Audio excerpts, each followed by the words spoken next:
Nag-chat ako ay sabi ko, totoo na ba yung nararamdaman mo, Bricks, kay Christian? Tapos, Oo, yan. nag-chat siya. Hindi ko pa rin i-reveal kung ano yung sagot. Pero alam mo, sabi niya, guys, sabi ko nga sa inyo, huwag kayo masyado nag-expect.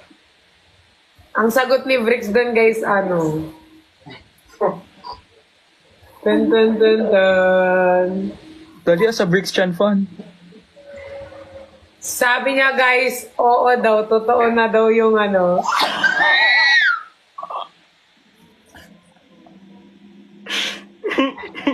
Totoo na daw yung nararamdaman ni Bricks.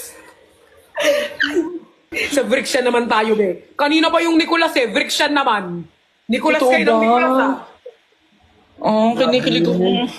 Grabe, parang hindi ka naman nata alam yan. Hindi kasi si Bricks kasi, kung makikita mo, sobrang genuine yan. Eh, si Christian di show.